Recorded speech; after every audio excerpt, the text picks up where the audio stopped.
Good evening. I would like to call the meeting of the Curriculum and Student Success Committee of the Portland Board of Public Education to order at 7:30 on February 23rd, 26.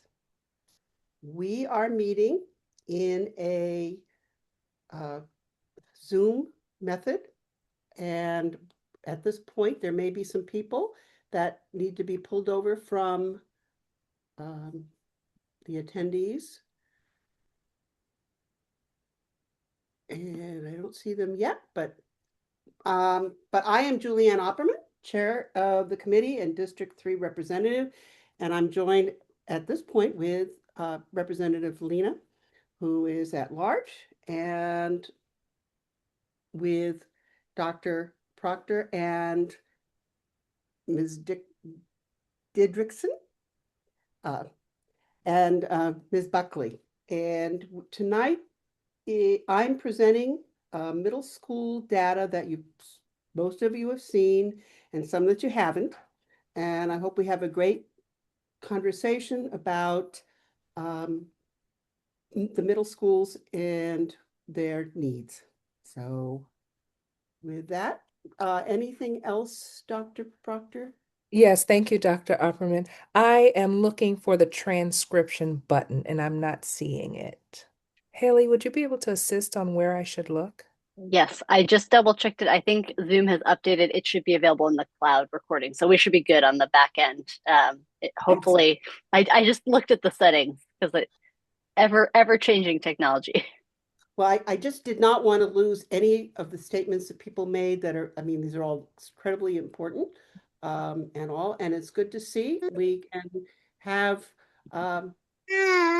Chair Bondo and Ms. Castlake and Teresa, and this is a good crew. So I will be, if you're ready to begin the slides. Dr. Opperman, are we going to do public comment at the Yes, beginning? we have to do public comment. Yes. I have the I would not panel. do what I do without you all. Yes. Yes, I would like to begin public comment, and I do see that Mr. Sharp has already raised his hand, so I will read the instructions for comment, which I know many people already know very well, but if you like to speak, please put your hand up on Zoom.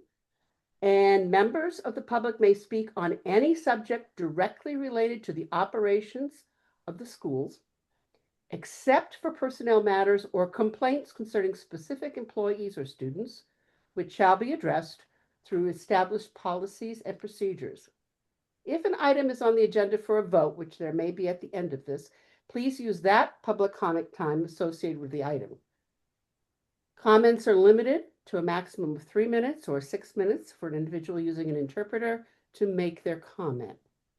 Individuals may not relinquish a portion of their allotted time to another speaker, and the board may not respond to comments.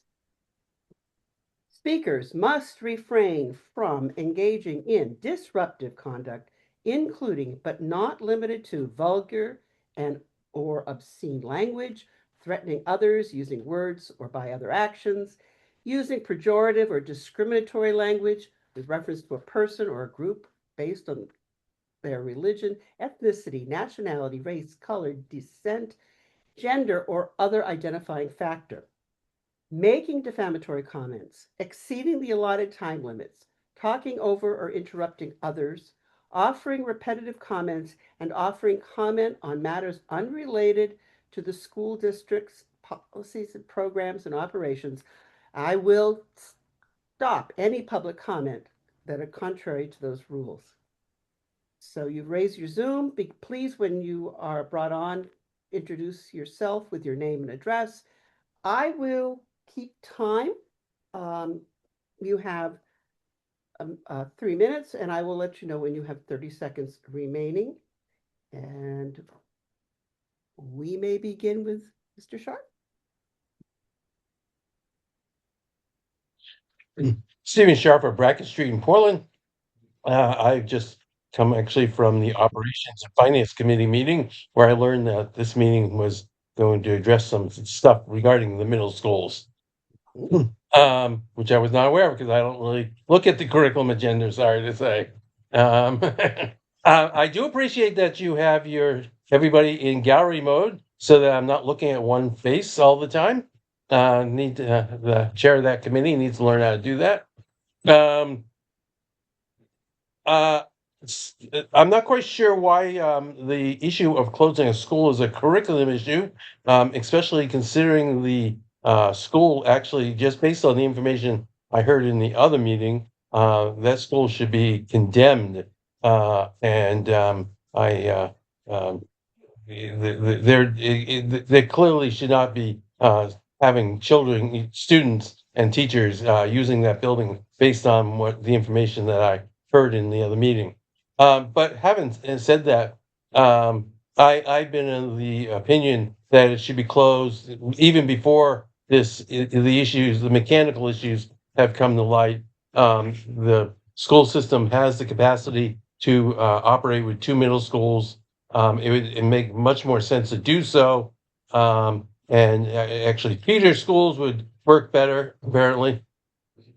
And so I would recommend that resolution that you're going to take up specifically suggests closing the school and disposing of the property. The process for that is that the board would declare that the building has no further school purposes, at which point it then becomes the uh, bailiwick of the city council to dispose of it. But I would highly recommend you do that. The proposal there's well over $5 million in needed repairs in that building, and it is not a building designed for 21st century learning. And so I would recommend that resolution specifically refer to all of that. And that's all my comments at this time. I have a further memo I'll be sending to the school board on it. Thank you, Mr. Sharp, and you should join this committee more often. It's the most interesting one. With that, I would ask that Mr. Yakovlov be brought on to make his comments.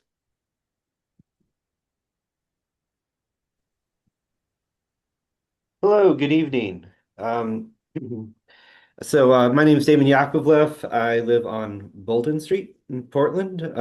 Glad to join you this evening. Here to speak on the middle school resolution. I have a child in fourth grade at Rowe Elementary and one in kindergarten, and I have great personal interest in the future plans for middle schools here in the city, and also served on the boundary committee, as many of you know, and I was glad to see the resolution and the backup materials on it.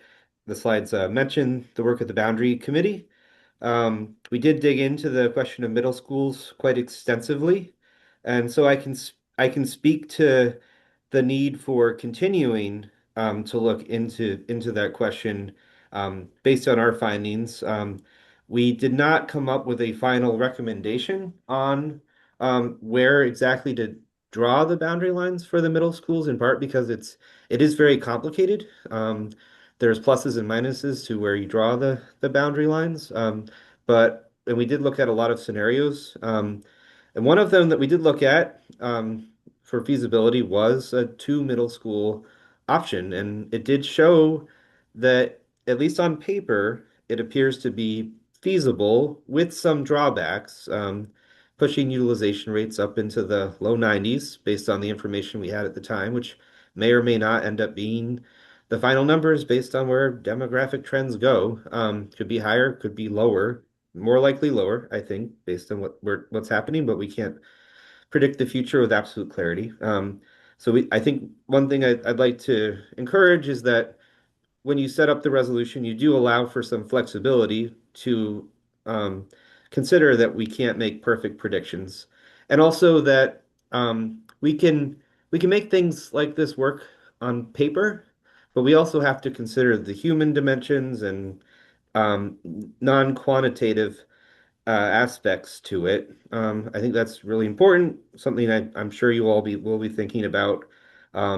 We can look at it in terms of numbers for sure and show that it works, and still decide that it may not be the best decision. So I think requires extensive public outreach, and I realize this is really just the start of the process. And I will say I'm glad I am supportive of looking at this and considering um, considering moving to a two middle school model, but 30 seconds. consider it carefully. So I do think I'll wrap up here. Just final thought is that I think we should also look at many aspects of how this is set up, including grade reconfigurations. I do think a pre-K through 6 model for the elementary schools and a 7-8 model for the middle school, a junior high academy, maybe worth something to look at, and just keep it flexible in terms of which buildings continue operating as well. And in the context of the high school consolidation question as well, there's just a lot of moving pieces and a lot to think about. So I just encourage an open process. So thank you very much. Appreciate the opportunity to speak on this. Thank you, Damon. I appreciate your comment on this is the beginning of a process because it really is, and there will be a lot of engagement in the next few months and into the whole year for this. Any other individuals like to speak at this time? Meg Young, yes, please join us. Could you bring her over? Yeah. Can you turn off the music? There you are. Hi, my name is Meg Young. I live on Gilman Street in Portland, and I'm also a teacher at one of the middle schools. In reviewing the resolution, I just want to make a comment that I'm concerned about the timeline proposed in the resolution. It requires the superintendent to develop and present a plan to reorganize the middle schools with implementation no later than the beginning of the 2027-2028 school year. And I think especially in light of the previous commenters' comments and the complex configuration of the district at the moment, the many different possibilities that should be considered, the fact that there hasn't been meaningful outreach to the communities that would be affected as of this time, and that seems, as many people have mentioned, like we're very much at the beginning of the process of finding out what the implications of this resolution would be. That even though 2027, all of 2027 feels like a long time from now at the moment, in the context of a process like this, it would go by really quickly. I think even if the resolution were already passed, it would be a short timeline to implement it. So knowing that there isn't even clarity on what the process will be, I'm really concerned that it won't be enough time to implement whatever change is decided upon in a way that really is favorable, like is centering teaching and learning and the best possible outcomes for students, as opposed to centering budgetary concerns. So thank you. Thank you very much. Appreciate you coming on. Is there anyone else? Jean, please give your name and address, if you would. Jen, I'm sorry. Hi, my name is Jen Carter. I live at 104 Lexington Avenue, and I'm a staff member at Lincoln Middle School. I came to the meeting tonight because my colleagues and I at Lincoln learned about this resolution today in a meeting with Ms. Opperman and Dr. Scallon at 3 o'clock. It was the first that I have heard of it. And I think it was the first that most of my colleagues had heard of it, and I felt alarmed because, like Meg just said, the timeline is so quick. I know my colleagues at King and Lyman still have not heard of this, and I feel like staff should be consulted. And parents and families and students should be consulted before a decision is made. To me, the word resolution sounds a lot like the word decision. And if you make a resolution, that's like the first step to making a decision. So I'm here tonight to ask you to pause and please think about ways that you can formally engage with the community, meaning teachers and ed techs and school staff and families and students, about what this change would really mean, because it's a really big change. I know that the district has also been looking into a high school consolidation, and that process has already taken years, and it's going to take many more years to finalize it. So, please don't give the middle school model any less consideration than you're giving to the high schools. Middle school is a time in students' lives where they need consistency, they need structure. And our middle school at Lincoln has gone through a crisis. We've just recovered from that crisis over the last 4 years. Like, we're at a place now where our school is really stable and thriving, and kids are safe and they're learning, and the focus is on learning, and the focus is on the beauty of our community. And I'm just afraid that another change so soon would just make everything blow up again. And our kids don't deserve that. They deserve a stable learning environment where their identities are celebrated. And that's what they finally have right now. And so I'd ask you, not to take that away from them, and not to take that away from the staff and the families at Lincoln Middle School. And I can't speak for the other middle schools, but I'm sure that people might say the same thing, that like, this should be a really long, well thought out process with lots of stakeholders deeply involved in the planning processes. And that's going to take more than 2 years. Thank you, Jen. Thank you. We've run out of time. Do you need more time? No, I don't. Thank you very much. Thank you for coming on. Appreciate it. Aaron Beal, we would like to hear from you, please. Hello, my name is Dr. Erin Beal. I work at Lyman Moore Middle School, and I've also worked at Lincoln Middle School before. And what I would like to say is I've read through the presentation that I was only made aware of today by an email from our union president at 3 p.m. So again, this is going to the public before it's going to Portland Public Schools employees, which I would like to express my dismay and sense of disrespect at. But I would like to draw our attention to the stats that you have utilized to demonstrate the capacity of our buildings. It looks like on paper, our buildings can hold more students. It looks like we are underutilizing our buildings. I would really strongly encourage anybody who has a stake in this conversation to be provided with pictures or an opportunity to walk through our buildings. Our classrooms are at capacity. As you'll see when you present the stats at Lyman Moore, we are at or above that 25 student per class limit across the board. We are out of space. We house a bunch of specialized programs for our special education students. We house Spanish immigration. Our parking lot is always full, with staff already having to park in neighboring streets. We are at a much higher capacity than what is reflected on paper. And to echo sentiments of community members before, I would like to add the human element back into this. Our stats can be misleading, and in this case, I think they are. I would strongly encourage like a realistic, holistic, boots on the ground approach to this problem. And before anyone argues that we are only at half or 2/3 capacity of our building, to actually walk through every square inch of our buildings before we make that assessment.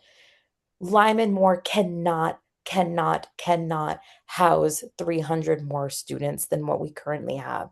And our enrollment information is actually inaccurate. We have gained about a dozen students since October 1st when those stats were gathered. So we're on an upward trajectory, and I would really encourage us to do a holistic, quantitative, and qualitative approach to this fact finding as this process proceeds. Thank you, Erin. I appreciate all of your comments, and I'm glad you heard and speaking from Lyman Moore, because we will be talking with Lyman Moore and with King at a future date. So we'll begin. So is there anyone else who would like to speak at this point? Please raise your Zoom hand. Judy, please. Hi, I'm Judy Harris. I live on Forest Ave in Portland, and I have been an employee of Portland Schools for 20 plus years in multiple buildings and currently at King. Um, I wasn't going to speak, but I wanted to kind of piggyback on what my colleagues from Lincoln and Lyman Moore are saying. We have an amazing population of students who deserve so much more than we can actually give them.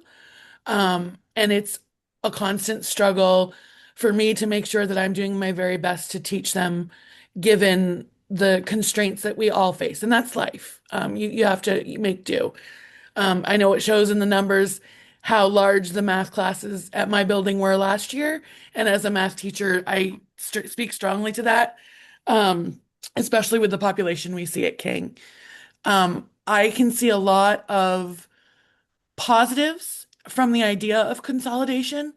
There are a lot of good things that could very well come from it. Um, and I'm trying to keep an open mind, knowing that this is the beginning of a process. But I too feel a little bit slighted that this went to the public before the staff.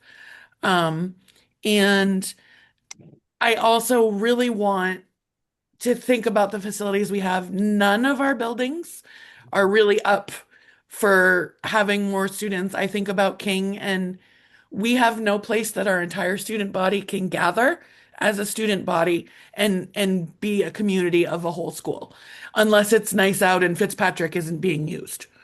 And that's something that's always kind of bothered me in my small amount of time at King, because I feel that that community is such a big piece of us. And I hope that as this process moves forward, there will be more open time for teachers and even students. Because I know in my many Zoom meetings today, it came up multiple times, kids saying, "Oh, I don't get to go to King next year because of the redistricting." And I didn't even know if that had been finalized, but there were kids saying it in my Zoom today, which was weird. But I thought so too, but whatever. Because if that unrest is happening already with our kids, this being will be another thing that's an unrest with our kids. And we need to, as Jen said, keep things open and calm for all of us. And I guess that's all I wanted to say. So. I think you said it very well, and I think I concur with much of what you said. So it is the beginning, and a lot more will be happening. Is there anyone else who would like to speak at this time? Please raise your Zoom hand.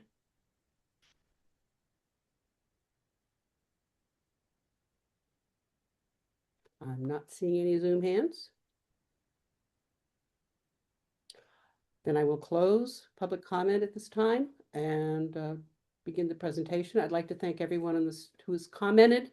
I thank everyone who is listening. It's nice to see a good crowd on this committee. It's, a lot happens on it all the time, and it's important to all of us that you are engaged with us. That's as chair and as a former teacher, nothing can happen in isolation and all. So with that, I think we're going to review a proposal with the emphasis to improve student outcomes and to improve teacher support. That is what this committee is about, and to realize fiscal responsibility with that middle school focus. So we are building this conversation about the future of Portland Public Schools, the middle school programs, and the experience of the students and their outcomes. So basically what we're doing here, the agenda is we will be going over the proposal, why this proposal even came about over the course of several years, the evidence, which includes academics, student experience, student self-efficacy, the enrollment, and the building utilization as we go on. So the proposal to the school board states Portland Public Schools will deepen and improve the middle school experience by concentrating resources on 2 campuses. So the strategic plan states that Portland Public Schools work to cultivate inclusivity and connect community through partnering with families and community organizations to nurture supportive, inclusive school communities that promote belonging and engagement, and to maintain coherency, with the district's plan. This proposal is considering all the parts of the plan, including equity, academics, belonging, people, and systems.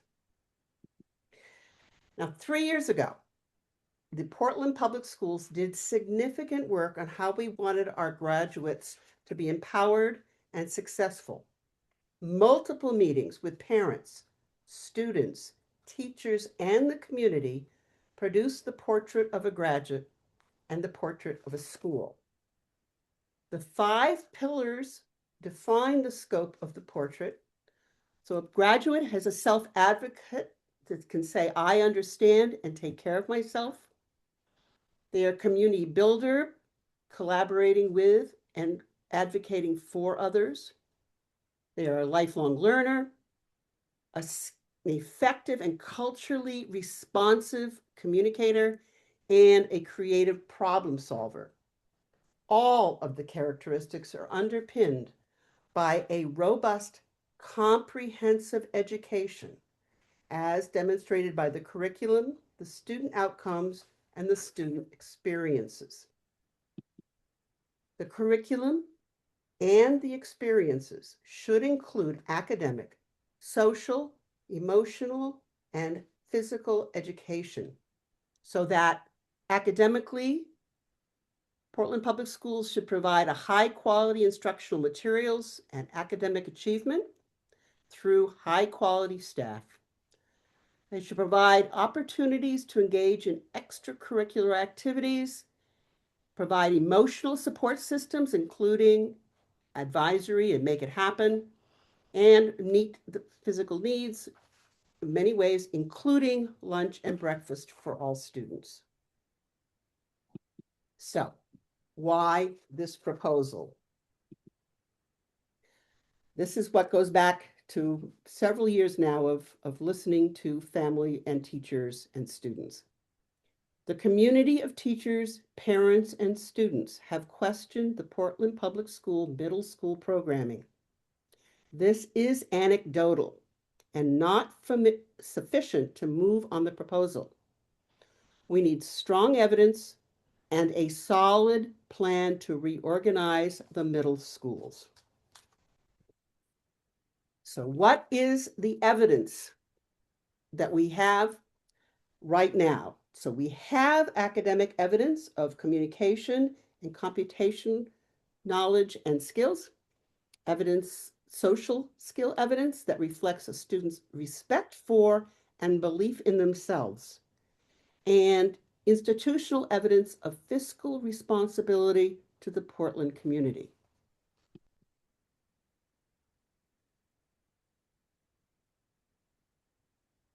Focusing on academic performance.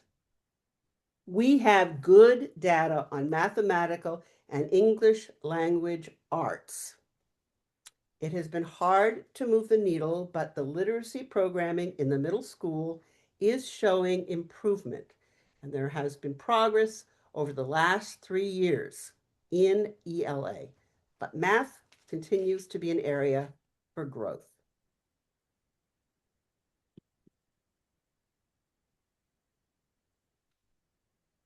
This slide shows that from the spring of 2023 until the spring of 2025, there is an increase in the proficiency in all middle school students in English language arts. About 65% of the students are at or above state expectations in the spring of 2025, as you can see in the last set of blue bands. There's also the orange and red bands to the right, which need to shrink or disappear. Overall, math proficiency in the middle school has increased by 6.5% over those 3 years. Okay? 38% of the students are at or above state expectations in math in the spring of 2025. That's 38% are at or above state expectations. This means 62% are below expectations. This is unacceptable. Dr. Proctor, none of that is new data, and the following is not new data, but Dr. Proctor and her team, Haley Dietrichson and Matt Powers, looked deeper into the data and followed 400 students as they proceeded from 5th grade through the 7th grade. So these are the same students who have stayed in the system. And tracking the same cohort of students from 5th grade to 7th grade shows a small increase in the percentage who are proficient in ELA. And this cohort's proficiency rate was consistently higher than that of the overall tested population. So they're in the system, stay in the system, things improve. This equity is evident when no appreciative gaps occur among subgroups. This slide shows data comparing English language learners and native speakers, students with IEPs and those without, students who are at an economic disadvantage and those who are not, as well as students who identify as BIPOC or as white. So you can see across that all subgroups have shown gains, and the gap is narrowing, but it's still there and not small. Cohort analysis of the class of 2030 shows gains in ELA proficiency across all race ethnicity groups from 5th to 7th grade. So all groups have shown some improvement. However, many students still do not achieve proficiency in 7th grade. For example, while 50.67% of Black students are proficient in 7th grade, 49.44% are not. That is, 1 in 2 Black students will enter high school not proficient in English language arts. And these are also not all multilingual. These are also native speakers. Research has shown that students who are not proficient in English when they enter 9th grade are less likely to be proficient in 4 years.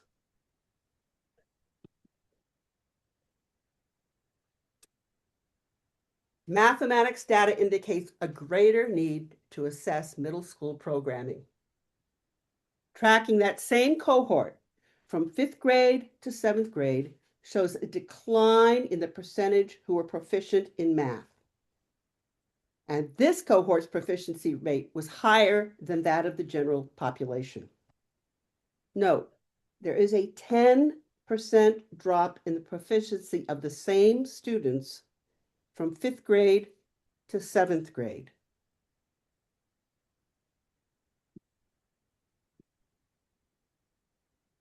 So, cohort analysis for the class of 2030 shows declines in math proficiency across all subgroups, but the gaps between subgroups are narrowing. But it's still that gap and that proficiency rate in 7th grade. I'll let you look at this a bit. I'm not going to see the whole slide.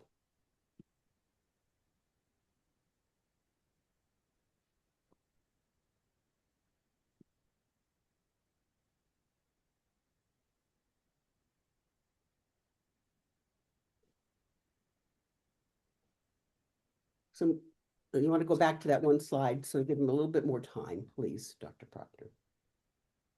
I think some people were looking pretty intensely.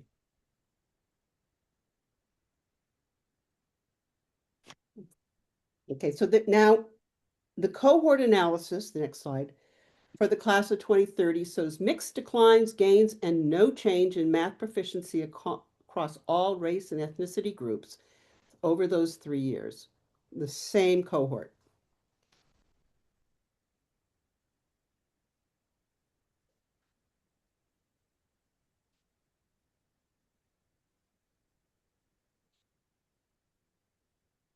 So to continue, what is the student experience in middle schools? So we're going to look at evidence of the ways a student can belong in school and welcome others. So we'll look at the student survey and the parent survey. And most people have seen this data before, but the survey results for the student show improvements in multiple factors. And I'm going to read the base along this bottom, and so you can see from 2024 to 2025, the columns are in that order. The first column says, I know an adult at school I can talk with if I need help. The behaviors in my class allow the teacher to teach. My school has clear rules for behavior. School is a safe place in which I feel safe. Excuse me, it's redundant. I feel successful at school. Students are frequently recognized for good behavior. I feel my school has high standards for achievement. I like school, and teachers treat me with respect. So this shows increase, but notice the column with the arrow. This is the one that says, the behaviors in my class allow the teacher to teach. And this shows that the students have no perception of the learning environment improving from year to year.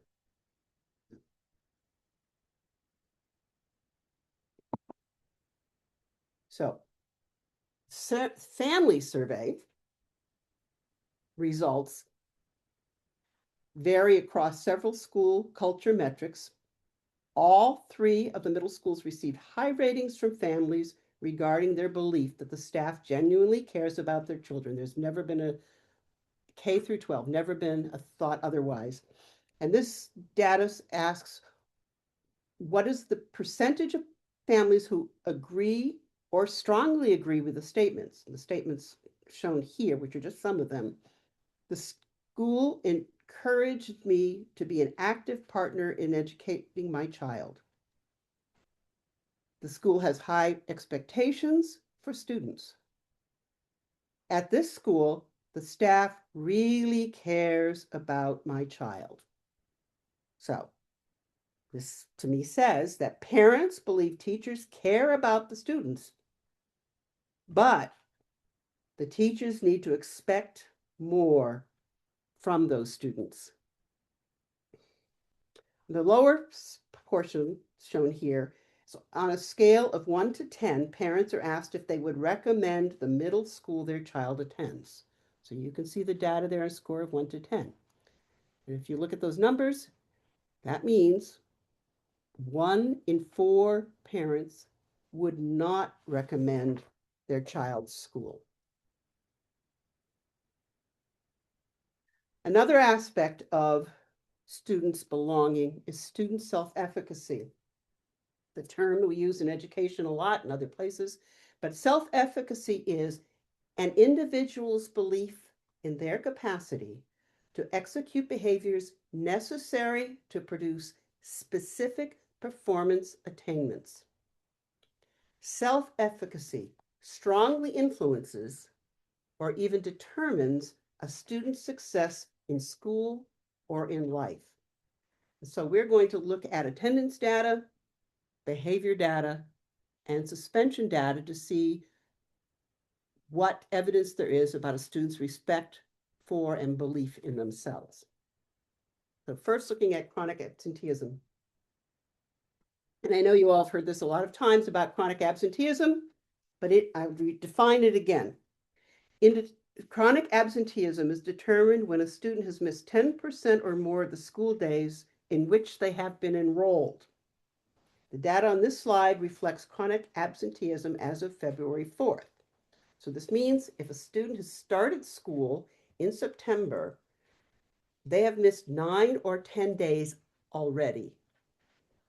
So that the yellow sections and the orange sections are students that have not missed 10%, but they are frequently absent and heading in that direction. The target that for 85% of students with no attendance issues, that's the green section, is our target is 85%, but the national norm is 95%. And of course, you know, ideally we would have 100%. Across the 3 middle schools, 8th grade students are most likely to be chronically absent. So you can see this is the data here is from left to right is, if you go back a slide, King Middle School, Lincoln Middle School, and Lyman Moore.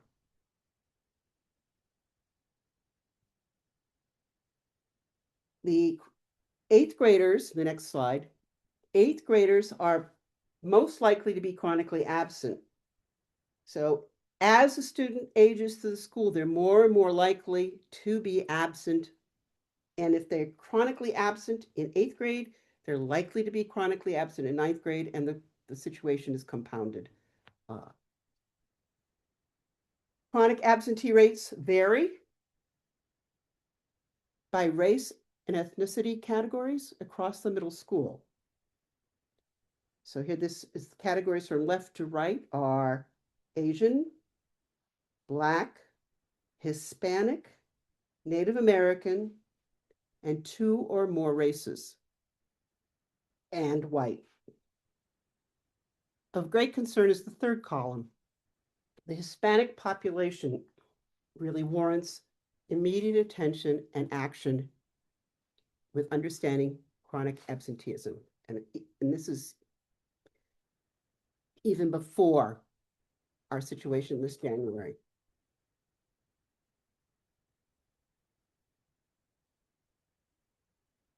The percent of chronically absent middle school students has declined by 5 percentage points over the last 4 years. Okay, and we have increasing, promising data that more are attending. So this is important data, so I'll give you a chance to look at it.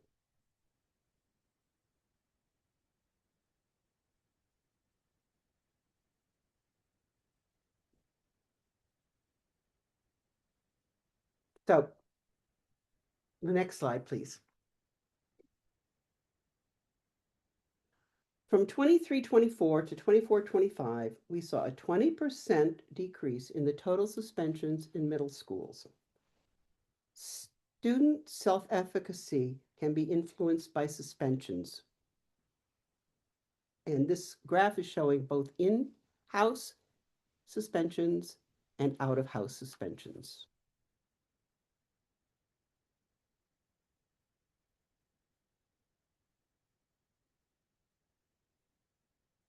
During the first half of 25-26, the total incidents resulting in suspensions, as well as suspension types, varied between the middle schools.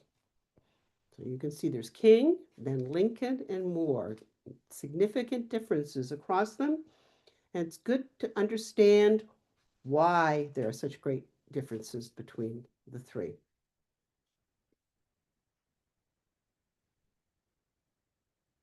Next slide. As we look more closely at the middle school suspension data by subgroups, we see evidence of disproportionality in our discipline practices. Okay, so to explain this, the percentage of enrolled students from the different subgroups, Asian, Black, Hispanic, Native American, 2 or more, or white, are indicated by the blue bars. That's the percentage of the population with those ethnicities.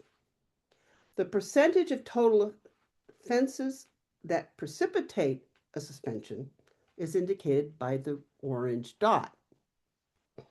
If the dot value is within the enrolled subgroup percentage on or below the purple, the blue line, then there is no disproportionality.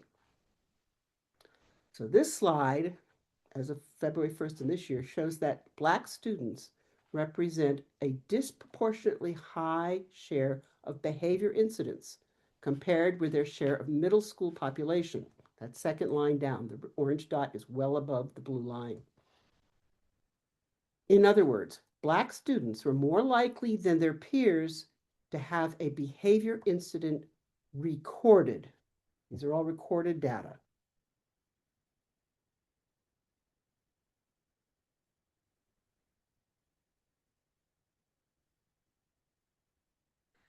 So when we disaggregate the data by both race, ethnicity, and gender, we see that Black female students are the group most disproportionately identified for behavior incidents. So again, you can see the orange dot in its place in or above the blue line.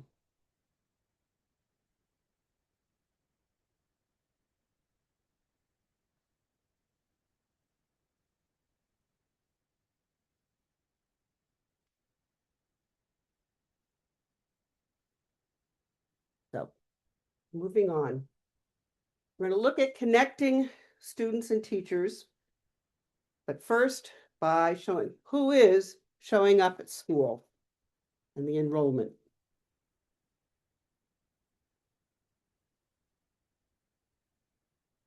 Okay, this is the one that you would have heard in last meeting, the earlier meeting. Enrollment in our middle school has been declining over the past decade. This trend fits the trend in all public school populations across the country. It has a lot to do with factors that we have virtually no control on. But I want you to note in this slide and the next, the decline is most evident in Lincoln Middle School. So in the next slide, you can see the enrollment trends. So on each of these groups is each year, you can see the first column is King, the second column Lincoln, and the third column Lyman Moore. On the right, you can see how much enrollment has decreased, 10.9% across all middle schools, but varying amounts in each.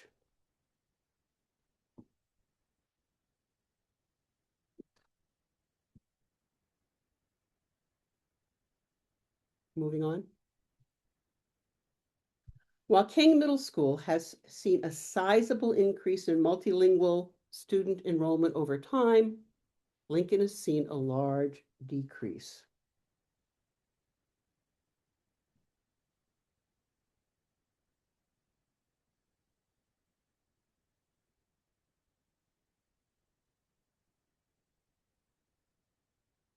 In special education enrollment, counts have increased at King and Lincoln over time, but decreased at Lyman Moore. But you can see as a population, we seem to have maintained a fairly even number of special ed students, if not a slight increase in the last year.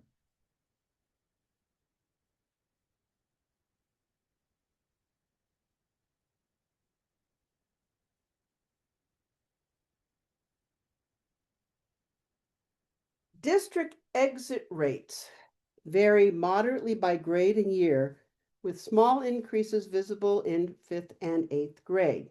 Now, exit rates can be explained in different ways. I've heard a lot about this. So this is one of the areas the study needs to examine because of all the anecdotal information that has been presented to many people. Among students who exited, 8th graders left, the next slide, at a higher rate, either during or at the end of the year, to enroll in private schools, charter schools, or homeschooling.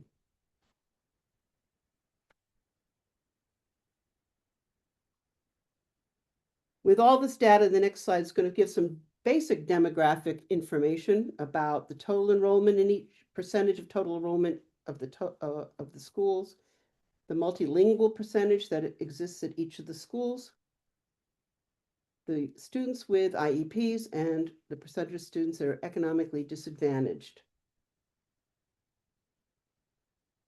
So you can see the Lincoln, King, and Moore percentages add up to the percentage under total. Well, they should. All right. Average sizes. This is an interesting discussion. While average class sizes across the buildings vary by grade and by building, averages remain well below the 25 student class size capacity. And we all know averages are averages. So the next slide, which is loaded with data. We're gonna sit on this side for a few minutes or a little bit of time anyway. When you look at the 25-26 middle school class sizes, specifically the core subjects in the fall of 2025, you see them on the left: English language arts, math, science, social studies, and broken out by grades. We see significant variation in average class size, as well as the largest and smallest class sizes across our buildings. So if you look at the colored cells, that indicates any class group that would be at or near the generally accepted cap for the school district, near or at 25. You can also note that it does make a difference depending upon the size of the grade population, so largest 6th grade or largest 8th grade. But if you look across where the colored slides are, you can see that Lincoln's classes are consistently and significantly smaller. I'll let you look at this for a bit.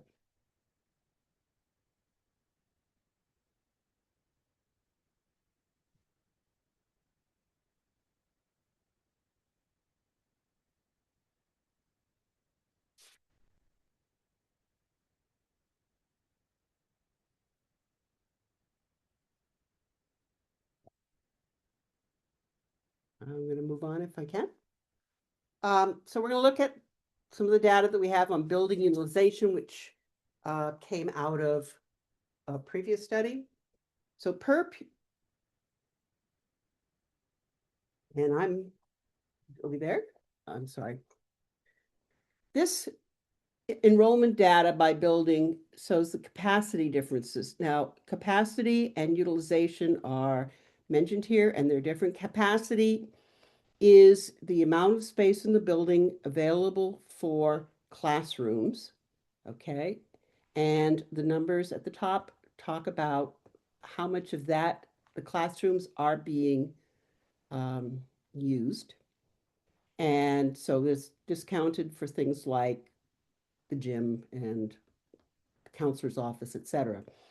So looking at the classrooms, looking at utilization, we are seeing the middle school utilizations of 61.4% at King, 62.0% at Lincoln, and 67.1% at Moore. Understanding that utilization is something that is a number. Traveling in a hallway can make a difference, feeling how they are and how classes feel, but these are pretty significant differences. So, to move on, this is even notable. Per pupil spending varies across schools, with personnel costs making up the largest share of percentages of expenses. So, looking at this, you can see that the average cost per student in a middle school is $17,463 per student. If we look at the schools, Moore spends $15,769 per student. King 17,446, and Lincoln $19,828 per student. And these are largely dependent upon the salary and benefits that you see at the top.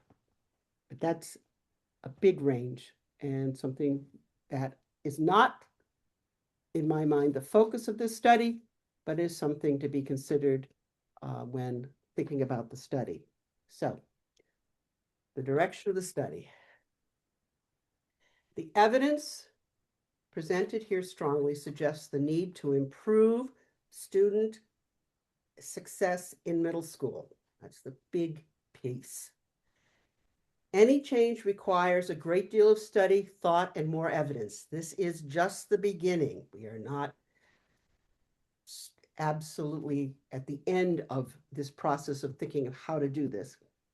And that's why we need the study. The study will expand the quantity and quality of the data we have on middle schools. That begins as soon as we get this moving. We determine the needs of students and teachers, talking to students and teachers, looking at research on whole school programming that would meet those needs.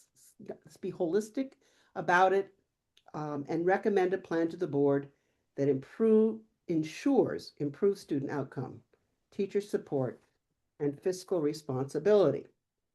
And if we do that, we expect that we would be able to ensure that students have access to rigorous and rich curriculum, structures that support students and teachers' ability to work well together, and to expand opportunities to thrive academically, physically, and emotionally. And ultimately, we get those things that we keep saying we want: equity, efficacy, and accountability. And with that, I open it up to questions and conversation. A lot.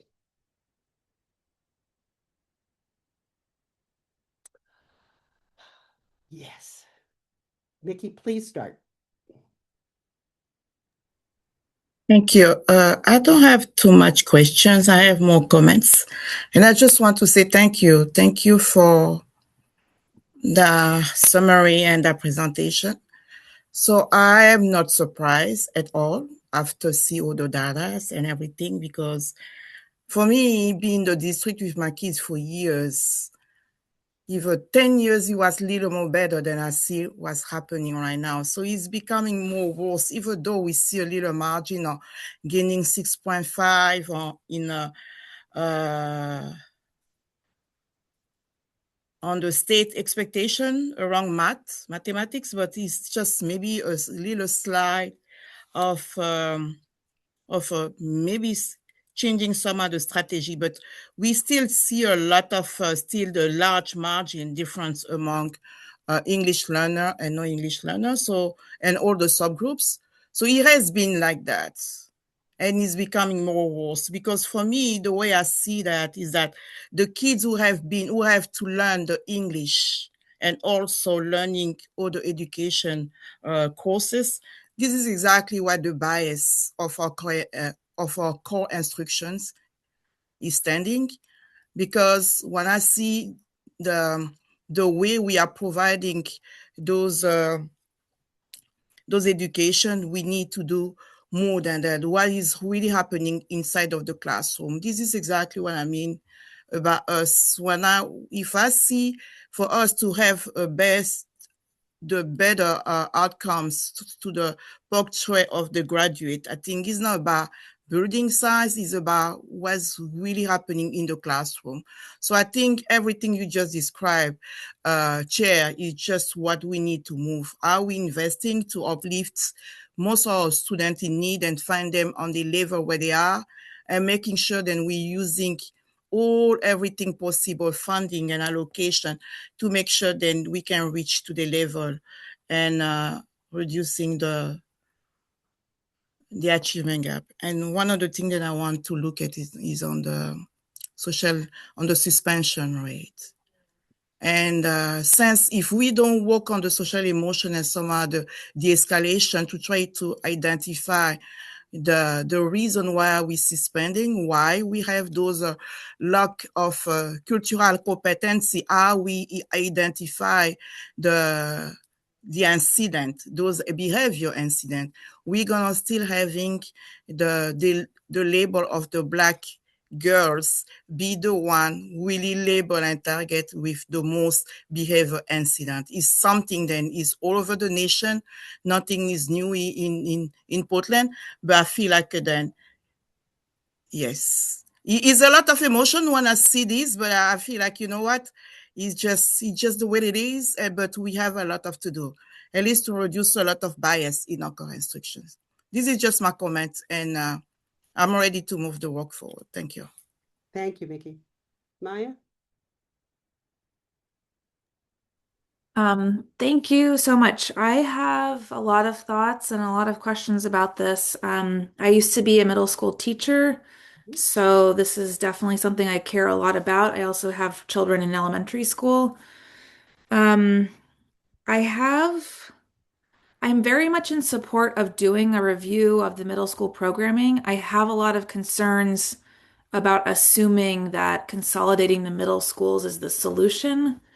A question I have about the data with regard to the ELA and the math is that I know we recently implemented a new ELA curriculum that's been going really well across the board. We've been hearing positive things, and I wonder if that's a major reason why we've had such great strides in ELA. And I know at the middle school level, the plan is to implement a new math curriculum in the near future. Um, and I'm just wondering how that will change things, even if we were to stay with the three school model. Just implementing a new math curriculum may, be really engaging and create those gains for the students that are still lagging behind. Um, I have major concerns about our facilities in terms of being able to have the capacity. I was on the boundaries committee, and just like, you said in the slides, the utilization talks just about classrooms, but as a former middle school art teacher, that the other, I was in an overcrowded middle school. The other art teacher was in a retrofitted classroom with a sink no bigger than a laptop for, sixth and eighth grade art students. It's not great. It's not ideal situation for learning. And the same thing with the cafeteria. If we're at, a higher capacity, starting lunch at 10 a.m. and ending lunch at 2 p.m., it's just not, I mean, these are my concerns about moving forward with a three school to two school facility switch and retrofitting it into the buildings that we have. I did get to go tour South Portland Middle School last year. That school was designed for consolidation purposes, and it seems to be working really beautifully. I don't think that's what we're looking at right now with this proposal, at least this early. I just want to make sure I'm not missing any of my notes. Just give me 1 second. Mhm. Yeah. Those are my comments for now. I mean, again, I am in favor of examining our programming to see where we can improve, but I do want to just amplify the voice of the Lincoln staff member who acknowledge that they're in a really good spot right now, and to, almost disregard that would be really challenging for the staff. Just all the hard work they've put in over the years to get the school to that good spot. What looking at what more there is to come. I understand that there is a population decline issue at Lincoln, but I feel like there could be another way, but those are my thoughts. Thanks so much. Thank you, Maya. Yusra? Hi, I'm just looking at the boundaries number. I'm sorry, give me 1 second. I think it was the change will impact 31 students. That's what I remember from my reading. But I Okay, have a lot. Yes. go ahead. That was the old boundary information that I actually have Yes. in here. Yes. Yes, okay. So I just have a lot of, notes and things that I jot down, so it might not be in a succinct way. But I'll just start off by saying that I went to King, and I honestly cannot imagine any more students in there. And probably when I was attending King, the enrollment was probably higher than it is right now. But I just wanted to start by questioning how um, thinking about consolidation would help with the issues of absenteeism and behavior issues. And also, I appreciate all the work that you guys have put in, but I'm going to be honest, I felt a little uncomfortable with the emphasis of behavior of Black teenage girls without. Or even younger than teenage, actually, without giving some kind of background. And what Mickey really pointed out to the social like society there's an impact biases, whether implicit or explicit. So I wish that you guys would just be a little bit more explain why that came about, and explain to the public that it's not just numbers, there are things that we do not have a control over. um and also, despite the money that we would probably save by consolidating the middle schools, we will still have the personnel cost. So how much will we be saving is something that I would be interested in seeing. Let me see. So does this mean, like, would the consolidation mean higher teacher to student ratio, guidance counselor to student ratio? So how will that work? And just thinking about um, maintaining, like, yeah, that ratio basically. And talking about utilization, I think one of the pros of this presentation is the utilization, but then looking at King, it's already higher than the other middle schools. So how will that work? And that's another concern that I have. Yeah, I think that's honestly all I had. I do agree that we need to look at our practices, and one of the public comments, which I agree with, said that it is too early, like by the beginning of 2027, 2028. I do agree with that, and I would suggest that we give people, the staff, students a little bit more time to give us their input and kind of get everyone's um, perspective on these big, big changes that we are talking about. Thank you. Before I let you give it back to you, Mickey, I just wanted to say yes to all of these comments. These are things that you cannot just throw kids into a building without thinking of what's the advantage. The whole point of this process is to come to have an advantage for the students. Um, yes, I think you're absolutely right about the data about Black female students. That is not the Black female students being bad. That is people noticing and recording their difficulties and their suspension situations. So I think that has to be really, really clear. I think you're right about capacity, everything you've all said about that, because you just, like I said, you just can't throw it in. The part of this study is is to say, what would we have to do to bring it in? And I'm not saying what two buildings. That is again, this is what this study is about, to figure that out, figure out what the academics are, figure out what the structure is. Um, and I think the personnel costs, I think what I heard, and I didn't go at length in the presentation, is I heard people at King saying we need more adults in the building. I heard math teachers that were short math teachers in one building, but in another building we're short science teachers, and that we are spreading our staff too thin. That is one of my big concerns with the whole situation. And I'm sorry, the status quo of 60%, 40% of students not being at grade level in middle school, when we're saying, oh, we need to have a high graduation rate. Graduation rate is kicking the kids out in 12th grade. If we're not sending, I'm gonna get off of my high horse here, I'll be good. But I'm passionate about that. I've worked with the kids and enough in the classroom in high school to see when they've missed something early on that could have helped them through it all. And some of you have been with me when I've talked with students of high school students who said, they didn't work as hard enough and all. Why do I have to read such big words when I'm in ninth grade? Why can't it be simpler?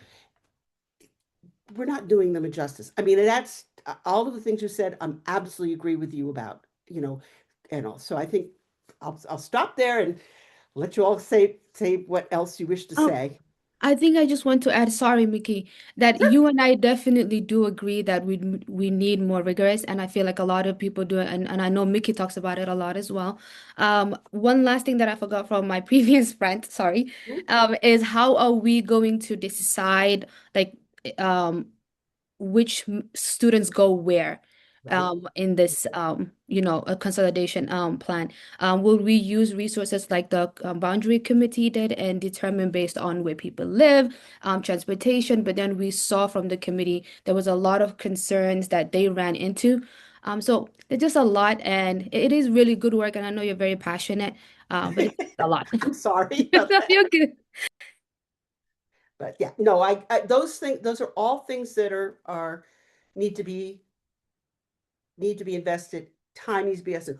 My real concern when people say take time, there's two things happen in education. One, if you go too incrementally, it never gets done. 40 years of teaching, so you can't do it tomorrow. That would be stupid. But to wait 2 years, to wait 3 years until you're not going to get everybody on board on this anyway. But that said, it has to be well thought out. And I mean, I've been harassing Dr. Proctor for 6 months on middle schools, and I think the team knows how I feel about this. So I will stop again, and I will let Nikki and Maya again speak. So it's important that you do. Yes. I do want to read the resolution that we've written because I think it's really important to hear all the pieces of it. Okay, great. Yeah, I just going to be quick. I just put some notes here. So I went through to my notes since I was getting all the slides. So I'm really in favor because I like the that process of really working on the school-wide system. So there is a lot of pros and cons when we go into the system. And I know I'm really also agree with both Uzira about the time frame, 2027. This is just too close. It's like tomorrow. So we need not too much time, but I want that we don't lose our strategic plan alignment. So if everything can be combining with the work that we're doing, or also on strategic plan, so they can go moving along together. So at least we know we can start applying some of those strategic plan along the way, because until we find the end of those fundings and recommendation and everything, we still need working on core instruction. So I just want to make sure that we don't lose aspect at the lens with the strategic plan, because we already have something solid and comprehensive, really strong, can change some our narrative for our students most needed. So that's why I just want to make sure, but I'm really in favor to move forward. And then something I want to talk about, the way we're going to canalize the student. I want to see that, because the thing that I would like to see how we can remove that label on the zip code zone, where, a lot of our students can be able to access performing arts and some of the gifted program. So that means the way we enhance our programming should be open up to all the students without any zip code, anything. So this is something that we like to see while we're moving forward. But I'm really in favor to the process. Thank you. Okay, thanks. Maya? Thanks, Dr. Oberman. I just have a question about the resolution. I know we haven't read it yet, but are we voting on this tonight, or are I would we? like us to. I would like to go over it and hear the discussion, and I'll tell you why. Because I think it is a vote on it to go to the board. This is not having it final. So but I'd like it to be tonight so they can go to the board tomorrow. And the reason for that is yes, everything is a rush, but I don't want the rush to be in the process of figuring out how to do this. I want the rush to saying, let's do this. Let us improve middle schools. I can't, I know all of the arguments, everyone, and you know, oh, we can't, we can't, we can't. And those are all very difficult. The things that stand in our way are really big, but I do think we need to move, the needle in the board so that it can go out to the people that will do the work, the teachers, the administration, whatever it has to be to decide what needs to be done. The idea is to have it come to the board back, the plan, whatever is there in August. Now, if the plan is not good and it's not complete in August, we don't move forward past that. It needs to we need to make sure it's good and to see how quickly it can be. But if you don't get something done between now and September, budget wise, you're pushing it another year, and then you're pushing it another year, and then another year. And I've seen that happen, and I've seen it fall apart. So I really, Mick, you still have a hand up again. Do you want to speak again? Well, my question, sorry, Julianne, is that I feel like we're asking for two different things. I feel like we're asking for a review of middle schools, but then the resolution is asking for it's proposing for a consolidation. Mm-hmm. Well, and the reason for the consolidation is that the resources, and I'm not talking the money, I'm talking the people, are spread thin.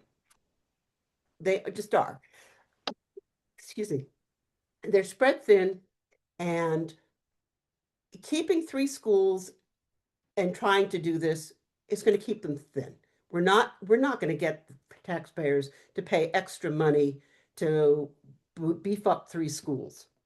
That's the finance piece. It's consolidating resources so the kids get what they need. How can you do that in 3 buildings is I guess the question, you know. But what buildings? Absolutely. What's the structure? I don't know. I mean, I have to admit that. And that sounds vague but I mean, I've been looking at this for a very long time. When I ran, it was special ed and middle schools 4 years ago. And I'm finally at the point I said, I cannot step another step forward until I get going on this. Anyway, I'm being argumentative, and I don't mean to be that way. But I do want to read this. I think we should read it tonight. And someone else can read it if they want to, but I don't mind reading it. And I would like to consideration on what we move on it. So Chair, I just want to say, because that's that, but the thing is, I think I really want to move that process forward, because all the time the discussion is that, I remember from the boundaries committee, it's supposed to taking like a few months, but you get everything to the year to get all the fundings, to get everybody feedback. That's what I really respect, appreciate. So I forgot to say what I try to recommend for the time frame. If we, like you say, 2027, the fiscal year for me, I would like to go, if I can recommend the year after, the 27, 28. So that means if we can go moving that one align with the strategic plan and make it that one to that process to the year after. So as we go to read this, the ultimate, you're looking at 28 FY. You know, to make it 28 FY is when the change happens. Yes, yeah, if possible, yes. Just for clarity's sake, you guys are. I was going to do the same thing. Look who's here. Yeah, I've been listening in. You guys are, it's written 2 different ways, but Mickey, the proposal as Chair Opperman's written it, is for the 27-28 school year. So it would be fiscal year 28. Okay. Yes. Okay. Yeah. Perfectly fine. So yeah, because Okay. yeah. Yes, I'm good Wait, with that. Yes. I'm Thank So you. it allows for a year of study, a Exactly. year and 4 months actually, Yeah. Yeah. of That makes study. sense. Yeah. And Because planning. yes, because we've been all the time complaining is just, spread thin, but it has been the same discussion for all the time. So I think we have to go to the process. I'm in favor. Thank you. So this is just the study and not the consolidation, just so I'm understanding. Yes. Yes. Okay. Just the study. Yes. Okay. Now,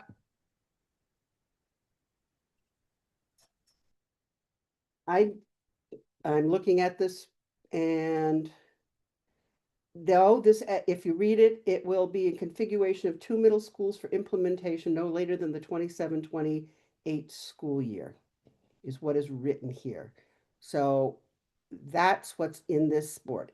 And the reason I understand the hesitancy, but the reason for that is to prevent it getting sidelined. If you give a person a deadline to get something accomplished, it will get accomplished. If you don't say and say what the goal is, I mean, if it doesn't work, if we find that this is not working and it comes to the board and it's a disaster, we do not have to do it. I mean, we're not going to, I don't, as a board member, I am not going to let a half-baked situation happen. At this point, it is not baked. It is getting the ingredients together and putting it together and planning on having it ready by. And if an ingredient is missing and we have to go get it, that's what we have to do. But I think if we don't say we need it by, that ingredient can get put, it always gets pushed off. I'm sorry I sound so negative about that, but that's my concern, is the negativeness of saying it can't work in any time frame. Ultimately, I think that is, so I'm not saying that, so let me just read this out, okay? And we can read along together and see and if you don't want to vote this particular one in, or you want to make an amendment before it goes out, so be it. I mean, I wrote it, but if this is the committee sending it out. I just have very strong feelings about it, but I have one person on this committee. Let me read this out and read along. That's there in the presentation slides. A resolution directing the district to reorganize the middle school's configuration into 2 middle schools. Whereas the mission of the Portland Public Schools states that it is responsible for ensuring a challenging, relevant, and joyful education that empowers every learner to make a difference in the world.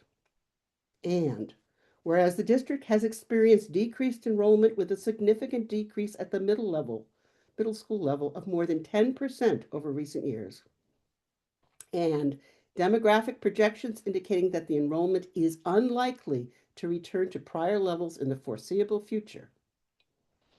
And whereas the district is facing increasing fiscal pressures, including a projected 4.1 million decrease in state funding for FY27, and no clear pathway or indication that the trajectory of state funding will change in the years to come.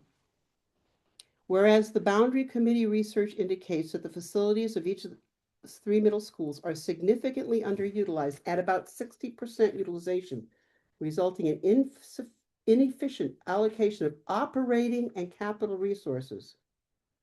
And whereas the middle school facilities have significant capital needs, more than $2 million, and that's minor, that's small, due to the aging buildings and insufficient annual maintenance funding, and continuing to operate 3 underutilized buildings would require substantial additional capital investment without corresponding enrollment growth.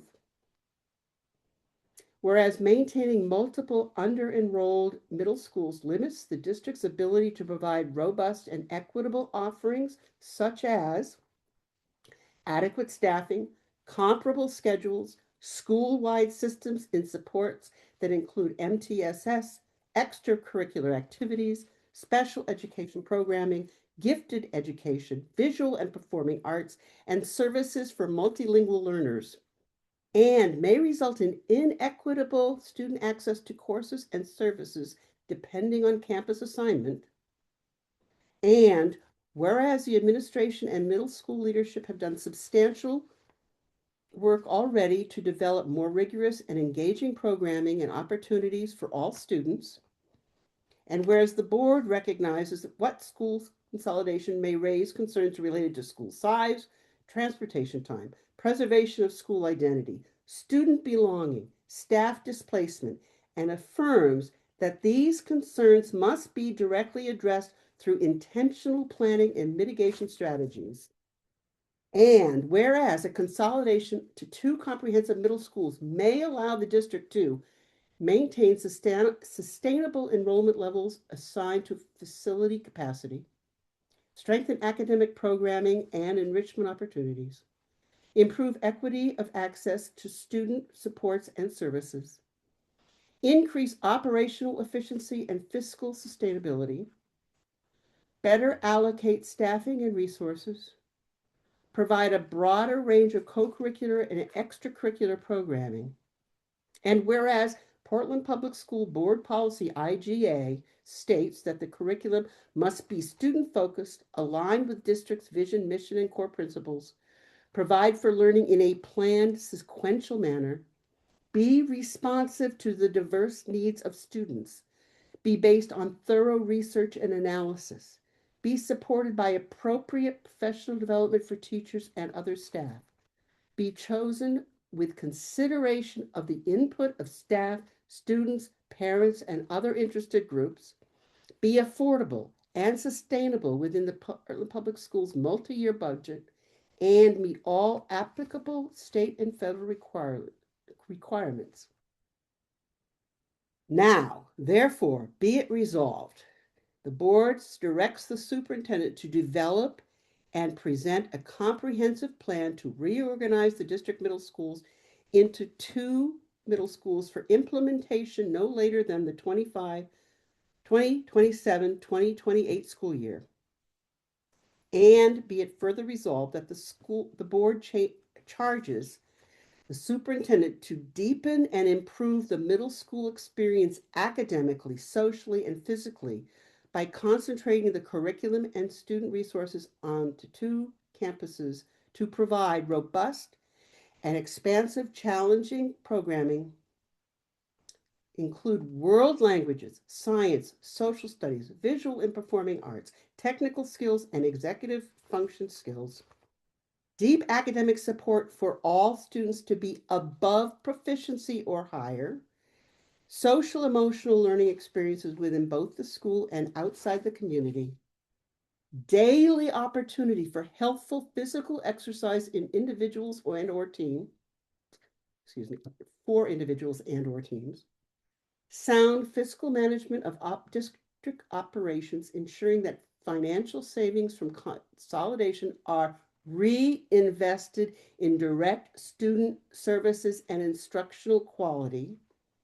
And be it further resolved that the superintendent's plan shall include options for a proposed timeline for implementation, along with the pros and cons of each, enrollment projections and capacity analysis, a class size and school size analysis demonstrating how the proposed configuration supports effective middle school learning environments, transportation implications, including strategies to minimize increased ride times when possible, staffing transition plans, prioritizing retention of highly qualified educators and minimizing involuntary displacement to the extent feasible, budgetary analysis, including projected savings or costs, facility use recommendations, including transparent criteria for any future building repurposing or closure decisions, and student support and transition strategies, including orientation,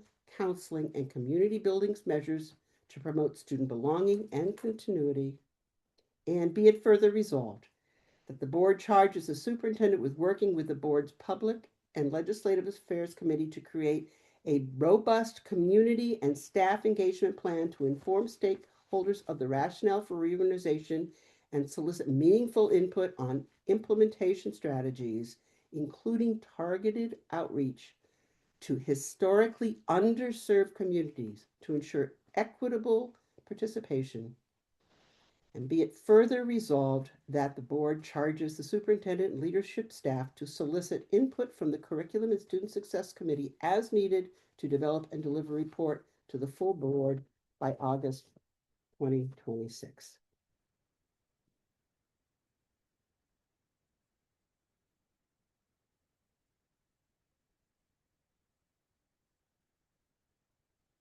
May I entertain a motion to accept the resolution? I move. Is there a second?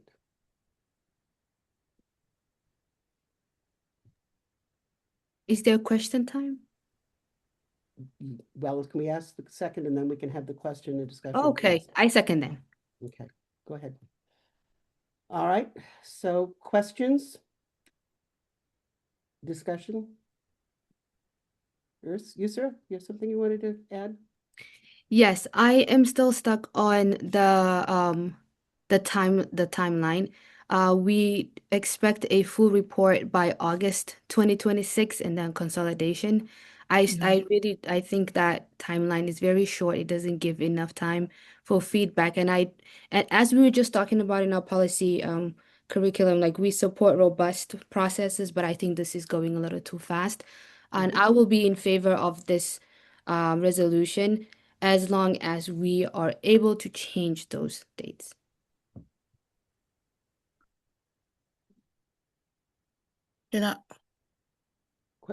Yes, Maya? Yes, yeah. I am in favor to the resolution. I just want to say thank you. This is something really I was see that one coming, but it's really something I would like to see the way we can optimize the equity, especially on the core instruction. But I think also like Board Usra say about the funding time. So I think if we for the August, I think it's too early, moving little, so we can give the team little more time to organize everything. But I really appreciate the way you state everything. I think that is going to be exciting too.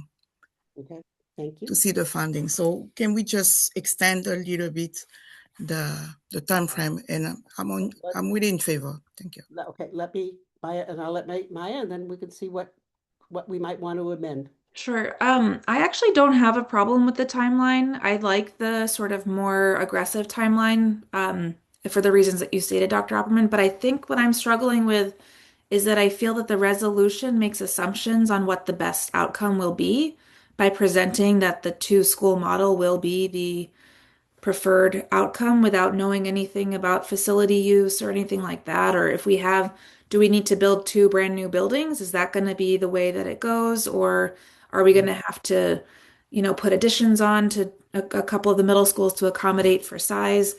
So that's what I'm struggling with the most is that there's an assumption within the resolution that the two-school model is the answer. And I think, I could be moved with the presentation and the research and, an example of an appropriate facility that this would work and be great and really bring all those opportunities for our middle school students. But I think just given the lack of information and the fact that this was the first time we've seen this tonight, that part of it feels too fast to me, not the actual proposed timeline, just that we just have gotten it tonight.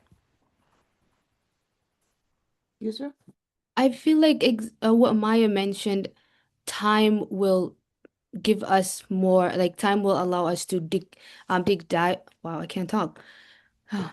dig It's like deeper. everybody I think I'm standing. trying to say. So dive deeper. That's what I'm trying to say. And really understand, is the two middle school model what we need? And how will that look? I think that with time and with the people who will be impacted by this, and Opperman, you know how long it takes just to get people in the room to give us their perspective. So I feel like giving everyone grace and the staff as well as the community and the students to just catch everyone's concerns. And maybe then we will see what comes out of that study. I do want to say something because I know you are all very involved in other committees this evening, that there was a very provocative, I guess, presentation by operations and facilities on the status of the middle school structures, particularly Lincoln. And it was talking about I suggest you look over that's the slides and all. It really, they're talking major multi-million dollar issues, not just 2 million, multi-million dollar issues, and time situations where actually the building may not be usable for 6 months to a year in order to fix things to make it usable. That was what happened in that period. So yes, I understand. So that's one piece I wanted. I was on that committee and have been heard that discussion. The other piece I want to bring up is in the discussion in presenting this proposal, I spoke with staff, not the staff, not the I background staff, talking to the teachers and all. I've done over the course of a couple years to get the feel for this proposal, but to actually talk to Dr. Proctor and the members of the staff that would be very involved in organizing the study and seeking the information. They presented the timeline of getting at least to the first step and all, and to see. It may be that, yes, I thought August was pretty fast, but correct me if I'm wrong, Dr. Proctor. Do you feel that it's impossible? So I want to clarify even my own thinking about this type of a process is that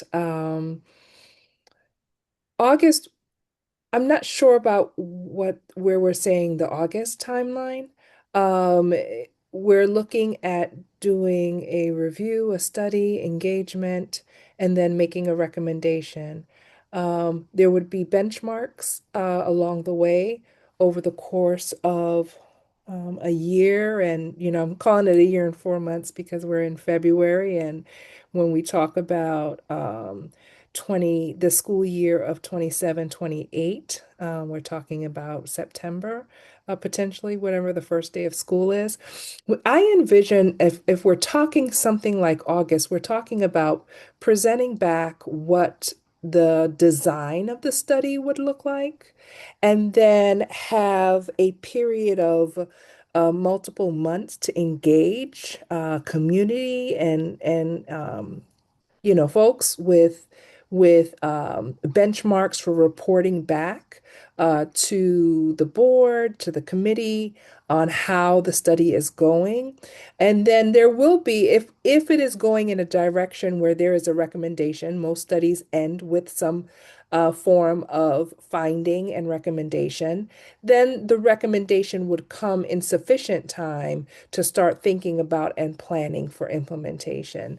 But August would not be the date where we say, this is what we're recommending that we move forward with. There could be before August a design of what the study could look like. And then August could be very well a benchmark to say, let's give some information on how well we're doing in the engagement, what we're hearing, what are the findings.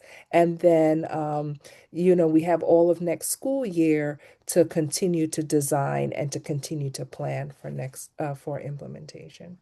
So, but to implement in September of 27, we would have to have a financial commitment from the board next year February, right. So there would, 1 year from now. yes, so that would be one of the benchmarks that we could identify. But I think it's about designing the study that would clearly articulate exactly what it is that we will be looking at, what data we would utilize, and what are some of the frameworks that we would conduct the study through, which includes the budgetary, fiscal, equity, academic, and defining it. So I think the first step is to design the study and to come back and say what the study would look like and what our process would be, along with a timeline with benchmarks of reporting back to the board. Okay, Vicki, did you want to say something again? And I'd be interested to see people's response to that. Oh yeah. Definitely, I'm so in favor when after hearing Dr. Proctor just mentioned about the benchmark designing stage. I think I'm totally fine to move that one to the line of August. So it's start making more sense, because for those experience that I had on the board, we've been to the configuration, the consolidation of the elementary school a couple of years ago, and it has been taking too long. So it was a lot of time, a long time, really killed the momentum of what we as a value or what we want to establish. This is what we need for the middle school. And I think I'm totally comfortable to move that one forward by the same time. So it's not taking longer. At least we have a design studies for all the different fundings. And then we can, come back to the board. Everything can come back to the committee or to the board to move that one to February. I think we have the time to do that if the staff are comfortable. I'm good with the time frame. Thank you. You, Sarah? I just had a follow-up question for Dr. Proctor. So if we request a recommendation by August, that is not feasible, but a design for, just so I'm understanding, a design for how this study would look can be done by August? Yeah, it could actually, it technically could be done a little bit before August. I smile because, that sounds like a commitment, but it can actually be done a little bit before August. I think about it in terms of, our system cycles.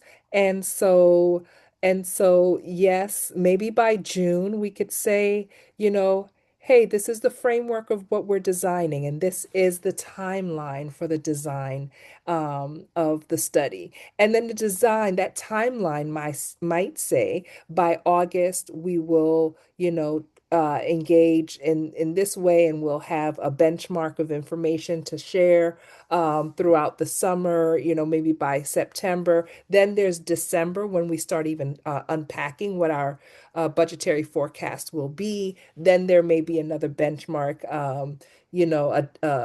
closer to a recommendation, I'll say it that way, in a way that we can look for board approval on a recommendation on how to look forward, and then we start planning implementation. And then the planning of implementation is going to be a beast because there are so many factors, from HR, staff, fiscal, the physical building, schedules, and all of those things that would need to be taken into consideration. But definitely, at the very latest by August, you'll be able to understand what the study would look like, if not before then. Okay, I think that makes sense to me, because I was thinking, wait, it's too far for us to get an idea of what the study looks like by August. But I think just the way you described it, it's very detailed, and yes, I'm agreeing to that process. That's why it's her job to do this. you know. Great. Maya, thoughts? Nothing? Yes? Sorry, I had to move locations. I I understand.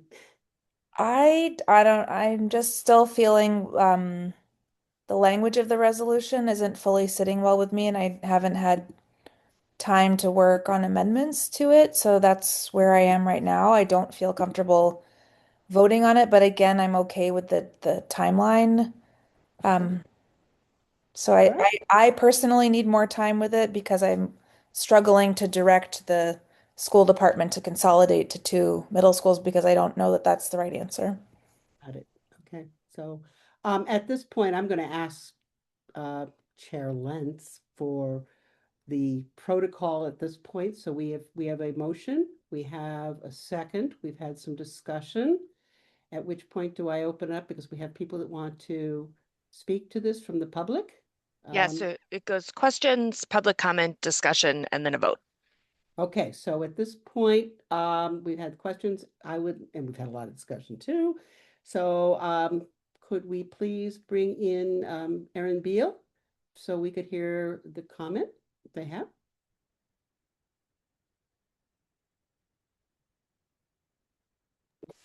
Hello? Hello. Did you hear the earlier restrictions on commenting in 3 minutes, et cetera, et cetera? Yes, and I've spoken previously at this meeting. Just wanna make sure. Yep.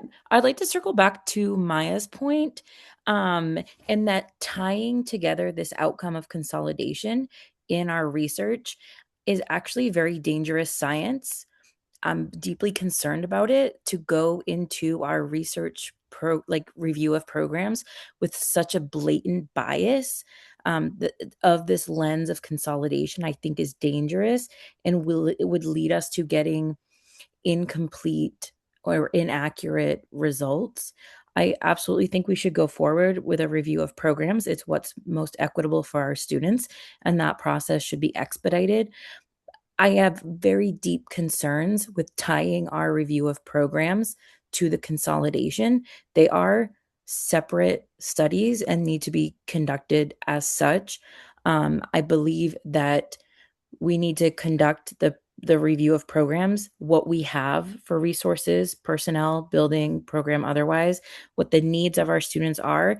And after we have that, only then can we start to look at consolidation as an option. It very well might not be one of our better choices. But I would really urge us to not go through with this as written because we are so blatantly biasing our research by tying it to a preferred outcome. I, as a researcher, and I'm sure anybody else on this committee with their doctorate, really can't stand behind this. As a science teacher, I would tell my kids this is unethical. I would really caution us to take some time to reword this. Both studies are valuable to our students. At the end of the day, we all want to move the needle on learner outcomes. I really believe this is not the best way to do it, though.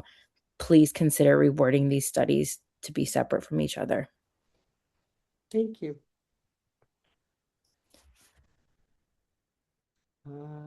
Jen?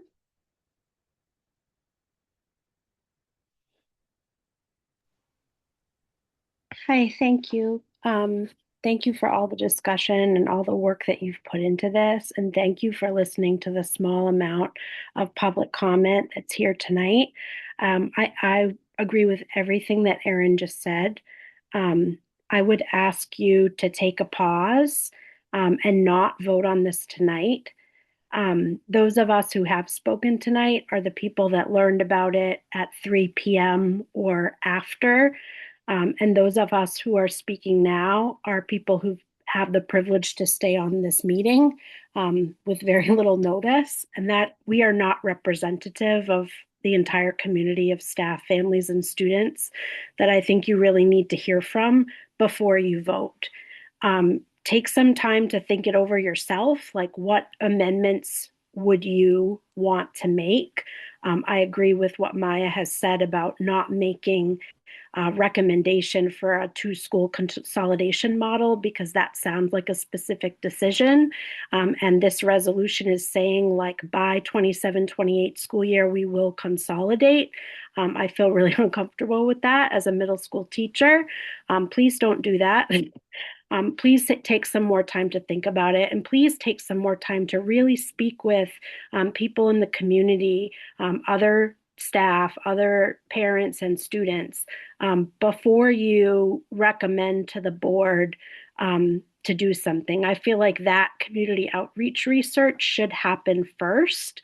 And is one of the responsibilities of a committee like this to do that robust community outreach research before you make a recommendation. So please, take a pause and don't vote on this tonight. Thank you. Thank you, Jen. I understand your points on all. Any other public comment? Meg? Young? Meg, this is for the members of the board here. These are the individuals that were at this conversation on this afternoon at Lincoln and all. And so I've heard all of this discussion. I think it's good that you do.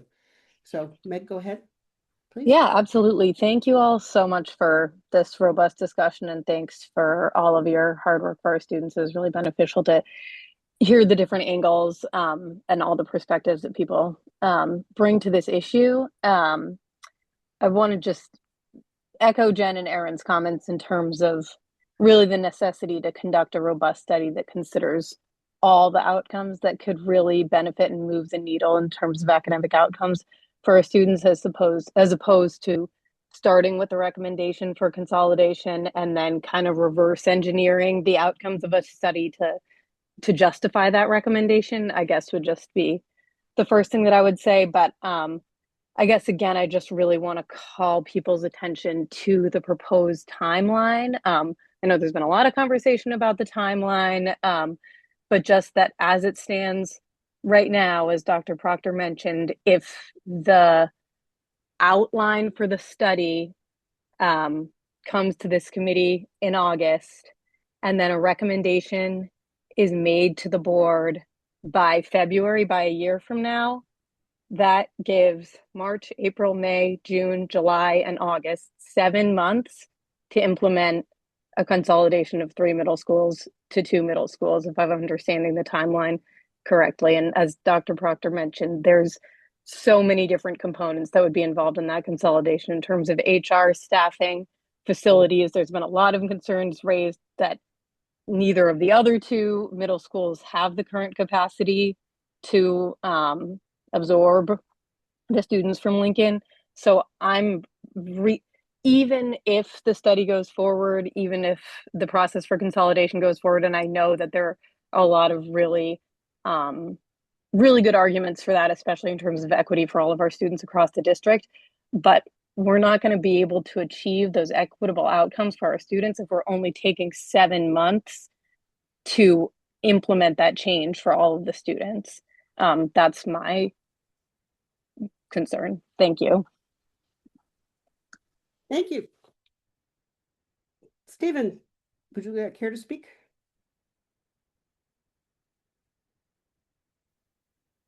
Stephen Sharper, 219 Brackett Street. I will reiterate some of my earlier comments that I really think that this is all going to be usurped by other factors that are going to come into play based on the conversation at the Operations and Finance Committee. The building is, I mean, quite frankly, steps from being condemned, I think, and has significant safety issues that should not be subject to students and staff. And I'm not sure why the students and the staff at Lincoln are like so protective of the building that, quite frankly, has multi-millions in construction facilities needs. And quite frankly, it would be fiscal malfeasance on the part of the school board not to close the school down as quickly as possible. It just makes no sense for the school to remain open and not move forward with a plan. And 7 months is plenty of time to consolidate into two schools. It's I don't know what people think that it would take. It's a matter of, you know, moving some classrooms around and things. I really don't think that that's much of an issue there. It's something that emotional people put in front of you, but this is not a emotional issue. This is a issue of clear signs that the building is past its lifespan, and especially past its lifespan as use as a school, which it does not fit into your description of modern day education and what you've been touting, all of you have been touting for years. So what we need to do to, educate kids in the 21st century, this is exactly what we need to do, is move away from a building built in 1897. Thank you. Thank you, Stephen. Judy.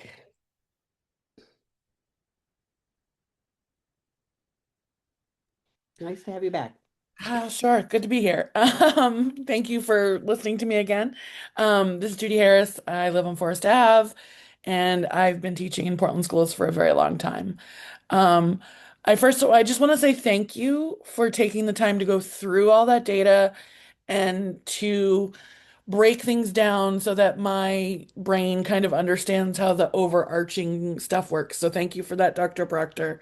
And Dr. Opperman, thank you for your passion and caring for the middle school. We tend to be, the unwanted stepchild of schools. And so it always makes my heart happy to know that there are people out there looking for this. And in fact, thank you to all the board members for their thoughtful questions. Miss Ali, thank you for, coming at it with a perspective as a former student, and some really great questions that you were asking. I was right there with you on some of those. As far as voting on the resolution, I personally would prefer it weighted just a small amount so that people have a little bit of time to process and maybe make a few amendments. That being said, I also appreciate what you said, Dr. Oppenman, where we could do the study and decide it's not right. And the fact that you acknowledge that kind of brought my emotions down about the whole idea. So I wanted to say thank you for acknowledging that it's a process again and that it could go in either way. Yes, that it's approved. No, it's not. Other things could come up. So anyway, thank you, board, for being so thoughtful about this. And I look forward to further engagement in this process with you all. Thank you. Appreciate it. Before I bring Dan on, I do have one comment to say that if this were to move to the board tomorrow, that does not mean the board is improving it. It also gives opportunity for amendments. So just to let people know that whatever goes out of, if this were to go to the board tomorrow from this committee, it is not a done deal as written, that the board can amend and vote on amendments at that point. So with that said, Damon, please speak up. Thank you.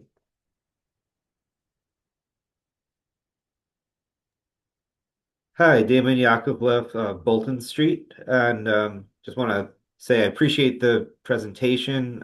I think obviously there's a lot to look at. As I said earlier, I'm supportive of the study. I think this is a question that needs to be reviewed. One of the earlier commenters, I think, made a great point that consideration of the number of middle schools is in some ways a separate question from programming and resolving some of the issues that have been raised. And perhaps there is an opportunity for another study or separate consideration of that. But also that we, again, can't just look at numbers on a piece of paper. We do have to consider the human element. It's extremely important to look at qualitative considerations too. So I think I'm still supportive of going forward. I do think some amendments, perhaps to create some more open-ended opportunities for outside the box thinking, maybe useful. As far as what is the best solution, it may not be 2 middle schools, it may be 1. I mean, considering all the other factors involved, we with the high school consolidation potentially being on the table, um, maybe there's a shuffling of buildings and resources that makes more sense. So I think the time frame maybe should be left a little bit more open-ended. If we did want to try to meet the fiscal year 27, 28, or school year 27, 28 goal, this would have to, I think, be the top priority for everyone involved. And that may be that there are other priorities that supersede it, as we've seen recently with the literally existential crisis that has been facing our community and is still out there. And I don't think we should assume that's gone away by any means. So I do think, unfortunately, there are a lot of other factors, and I just encourage some open-endedness. But that said, I think it is worth looking at. So I appreciate that. And yeah, I think whether you make amendments now or as you bring it forward and get more input, I think that's something to think about. But I do think more input is an important thing, as other people have noted as well. So again, thank you for looking at this, and I look forward to seeing where you go with it. Thank you. Thank you, Damon. Any other comments from the public? I don't see any hands. Okay, I'm going to close public comment on that, and is there any further discussion among the committee? May I suggest we do just send it on so that the whole board can react to this, and that for individuals who have suggestions or saying splitting the study or other kinds of pieces. I mean, the 2 studies could be done at the same time, that's a possibility, but I think we need to move. And how many more times I can say that? I'm sorry. and I appreciate everyone's patience with me in this process. So is there any further discussion? Okay, then my roll call vote, is that appropriate at this point? Thank you. I'm looking for my parliamentarian there. So a yes would be to accept, to send this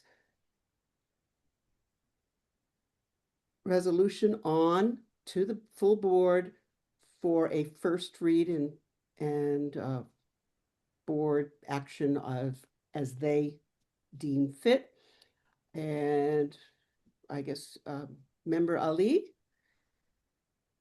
Yes. Okay, thank you. Member Bondo? Yes. Member Lena? No. Okay. And I vote yes, so it will move on tomorrow.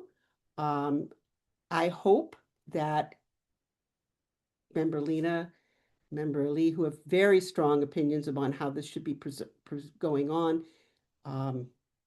we could talk some more and perhaps come up with some changes, some resolutions that might come to the board with after the first reading. So as I said, just really want these kids to get an education that they deserve before they're grown and all. So I appreciate everyone's work. May I have a motion to adjourn? And all in favor? Thank you. Good night. Thank you to everyone who's hung in there. I appreciate all of you. Thank you.